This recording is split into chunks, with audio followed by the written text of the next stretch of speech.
বাংলাদেশের প্রথম পারমাণবিক বিদ্যুৎ প্রকল্প রূপপুরে আগামীকাল ইউরেনিয়াম জ্বালানি লোডিং কার্যক্রম শুরুর চূড়ান্ত প্রস্তুতি নেওয়া হয়েছে।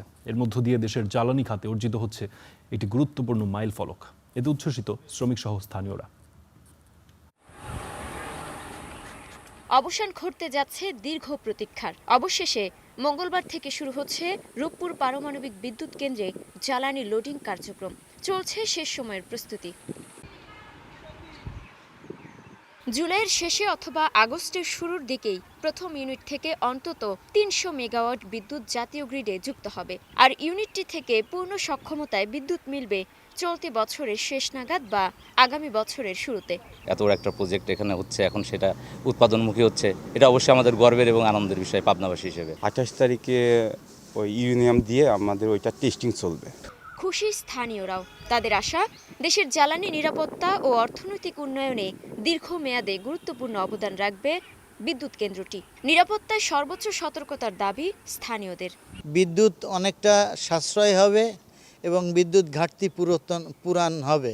এটা পরশুদিন উদ্বোধন হবে, এটা খুবই খুশি আমরা। আর এখানে আইসা যে দেখলাম একটা যে অসাধারণ একটা মুহূর্ত, খুবই ভালো লাগে। আমাদের দেশে এখন প্রচুর পরিমাণে লোডশেডিং, তো সেই হিসাবে আমরা চাচ্ছি যে পাবনাবাসী হিসেবে এখানে আমাদের এই লোডশেডিংটা বন্ধ হোক। বিজ্ঞান ও প্রযুক্তি মন্ত্রী ফকির মাহবুব আনাম এবং রাশিয়ার সংশ্লিষ্ট মন্ত্রী ও উচ্চ পর্যায়ের প্রতিনিধিরা কার্যক্রমের উদ্বোধন করবেন। ভার্চুয়ালি যুক্ত হতে পারেন প্রধানমন্ত্রী তারেক রহমান।